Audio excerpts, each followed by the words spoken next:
My brother died from this disease, but I'm recovering like you, and we're all going to make it.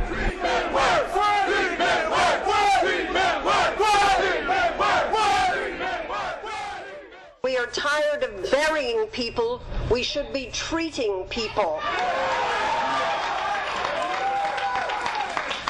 I look at how many hundred of you here today as partners in our raising consciousness and advancing action to focus on the devastating problem of addiction. Addictions are tearing families apart.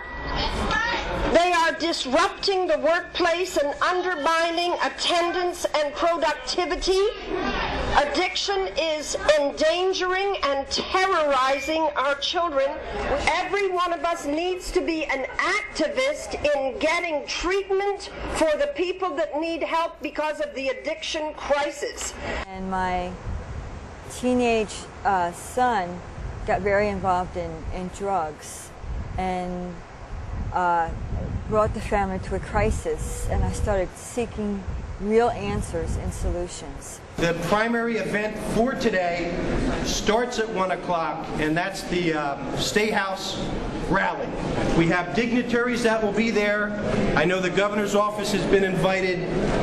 J.P. Mealy, who's the chairman of the Governor's Council on Alcoholism and Drug Abuse, will moderate that.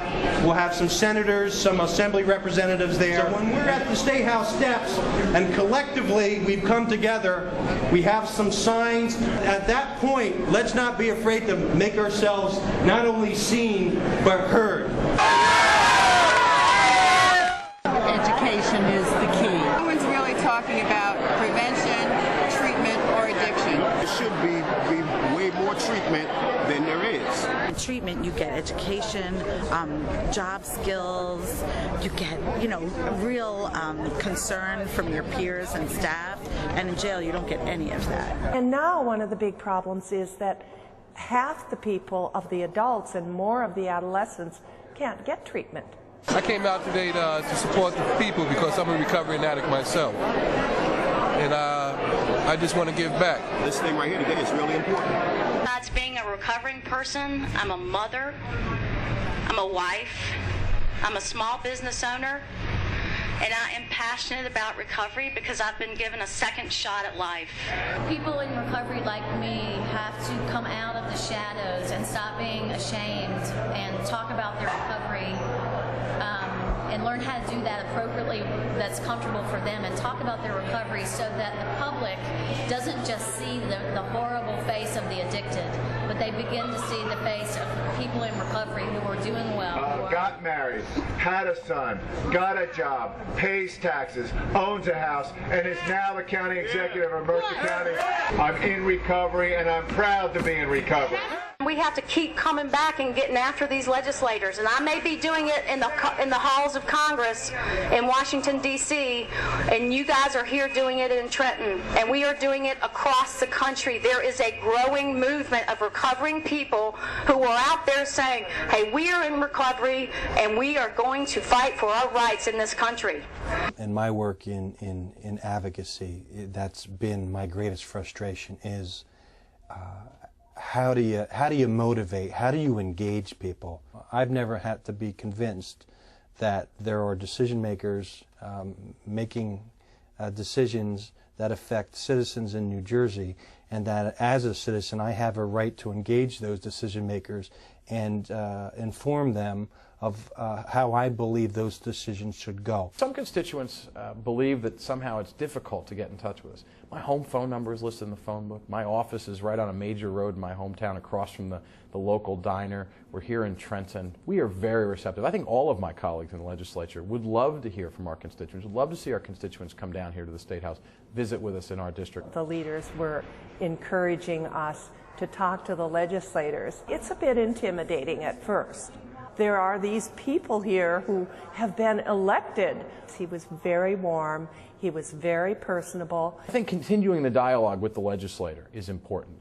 Continuing to write letters and emails, building that kind of personal relationship that makes a connection between an important public policy issue and the people it truly affects on a day-to-day basis. I wanted to encourage him to support the bills that favor recovery, prevention also, especially with our youth. There are a number of bills now. When a constituent brings a real-life message, how an issue such as this affects them and has affected their daily lives for years in some people's cases, that's very personal. You talk about it to your colleagues here in the Assembly. You talk about it to people in committee hearings. When issues of budget and health care and the healthcare coverage and insurance coverage come up, it's not just a document you're reading or another testimony from another expert. It's a real-life person who lives around the corner from me and how it's affected them. So it fundamentally alters to the benefit of our view of these public policy issues. I've had members of Congress say, when I've told them that I am a person who has had alcohol and drug problems, that I'm in recovery, they've told me to stop talking about that addiction issues are losers, that they can't help me on those issues, that addicts don't vote, that addicts are not organized politically, that's a loser issue. There is definitely stigma and discrimination is alive and well, and when I encounter it, I try to use it as a reason to keep going and doing this work. A lot of times social change and change in attitude starts with a legal process, and then people follow suit. We have a huge community out there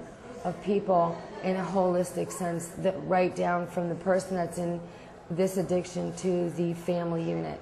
And in a country of our size, the power is in the legislation, that we have to get the people to realize that it's not just treatment facilities, it's not just 12 steps, it's right down to every individual, into every family that needs help. And we have to, as a community, be willing to do that. And continue to reach out to legislators. It can't be a one-day advocacy day. It can't be one letter.